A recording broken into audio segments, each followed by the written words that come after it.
Chapter 4. The Relentless Misery of 1.6 Gallons. January 5th, 2010. My order at my favorite Chinese takeout was taking too long. I stopped into the men's room. There I witnessed a common scene. The modern toilet disaster. An otherwise clean business had a restroom calamity on its hands, one so grim that I hesitate to describe it. The conjectural history is not difficult to reconstruct. The toilet apparently had trouble flushing. There was a plunger by the toilet, of course, as we see everywhere today. The toilet was plunged to get rid of the obstruction, while the obstruction itself spilled all over the floor and stuck to the plunger, too. The customer probably left the ghastly scene in a rush. Management knew nothing. But now customers were coming and going into this bathroom, surely losing all inspiration to eat or order food. It would be easy to blame the restaurant owners. What is with these people, and why can't they at least have a clean restroom? But reacting this way would be unjust. The hidden hand behind this unsanitary calamity is the U.S. government. The true origin of the mess was not in the hour before I arrived, but back in 1994, after Congress passed the Energy Policy Act, passed in 1992. This act, passed during an environmentalist hysteria, mandated that all toilets sold in the United States use no more than 1.6 gallons of water per flush. This was a devastating setback in the progress of civilization.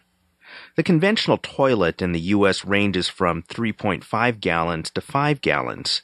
The new law was enforced with fines and imprisonment. For years, there was a vibrant black market for Canadian toilet tanks and a profitable smuggling operation in effect. This seems either to have subsided or to have gone so far underground that it doesn't make the news. I've searched the web in vain for evidence of any 3.5 or 5-gallon toilet tanks for sale through normal channels. I wonder what one of these fetches in the black market. This possible source has no prices and an uncertain locale. The toilet manufacturers, meanwhile, are all touting their latest patented innovations as a reason for the reduced hysteria surrounding the toilet disaster. I suspect something different. We have all gotten used to a reduced standard of living, just as people living in the Soviet Union became accustomed to cold apartments, long bread lines, and poor dental care. There is nothing about our standard of living that is intrinsic to our sense of how things ought to be. Let enough time pass and people forget things. So let us remember way back when toilets did not need plungers next to them, and thank goodness. Used plungers are nasty, disease-carrying, and filthy. It doesn't matter how cute the manufacturer tries to make them or in how many colors you can buy them. In the old days, you would never have one exposed for guests. It was kept out in the garage for the rare occasion when someone threw a ham or something stranger down the toilet. Toilet paper was super thick and getting thicker. None of this one-ply nonsense. You never had any doubt about the capacity of the toilet to flush completely, with only one pull of the handle. The toilet stayed clean thanks to 5 gallons of rushing water pouring through it after each flush. These were great cultural and civilizational achievements. In a state of nature, the problem of human waste and what to do about it is persistent. Do the wrong thing, and you spread disease and misery. Indoor plumbing since the time of the ancient world has been a sign of prosperity and human well-being. Indoor toilets that flow into a sewer have been around since 1500 BC, but every new settlement of people in a new area presents the problem anew. In rural America, indoor toilets weren't common until the 1930s. That today everyone assumes them to be part of life is a testament to the creative power of economic progress.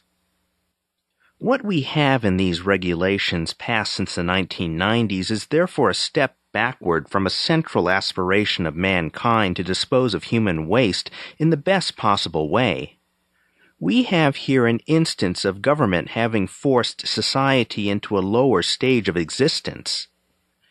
Government has reduced us as people to the point that we either have to enter the black market to get good sewage or come to terms with living amidst periodic spreading of human waste all over our domestic and commercial environment. Again, this is wholly unnecessary. Capitalism achieves something spectacular in waste disposal. Government came along and took it away from us. That's the story in a nutshell. Today, every toilet company touts its latest innovations to overcome the problem. There are high-pressure blasters that run off electricity designed to force a paltry 1.6 gallons of water through fast enough to make the difference. They are shockingly loud and scary. There are new shapes of tanks and new flow mechanisms that are said to compensate for the calamity. But this works only some of the time. Each of these innovations is patented, meaning that a successful project cannot be copied and improved by other companies. So even if these are improvements, their distribution is limited, and the successful aspects of them are not extended by others, for fear of patent lawsuits. The entire market is hobbled. The result is an entire society of poorly working toilets and a life of adjustment to the omnipresence of human feces, all in a short 15 years. Thanks so much, Congress. Of course, the environmentalists are in on the whole project. They started telling us back in the 1970s that our large tanks were sheer waste. We should put bricks in them to save and conserve. If you didn't have a brick in your toilet, you were considered irresponsible and a social misfit. Eventually, of course, the brick became, in effect, a mandate, and finally toilet tanks were reduced to 1/3 of their previous size. Back then, it was just assumed that toilet manufacturers cared nothing at all about wasting water. Surely there was no rationale at all for why they consumed 5 gallons per flush as opposed to 1.6 gallons. This is just capitalist excess, and down with it. Well, think again. There was wisdom in those old designs. The environmentalists didn't account for the present reality in which people typically flush twice, 3 times, or even 4 times during a single toilet event. Whether this ends up using more or less in the long run is entirely an empirical question, but let us just suppose that the new microtanks do indeed save water. In the same way, letting people die of infections conserves antibiotics. Not brushing teeth conserves toothpaste, and not using anesthesia during surgery conserves needles and syringes. Here is the truth that environmentalists do not face. Sometimes conserving is not a good idea. There are some life activities that cry out for the expenditure of resources, even in the most generous possible way. I would count waste disposal as one of those. It is also possible that some people just like to get their kicks out of spreading misery and making it impossible for us to enjoy a clean and prosperous life. Like Puritans of old, they see virtue in suffering and would like to see ever more of it. It sounds perverse, but such an ethos does exist, and clearly, government doesn't care in the slightest. There are many tragedies associated with the toilet calamity. There are private embarrassments at guest houses and disgust at every turn.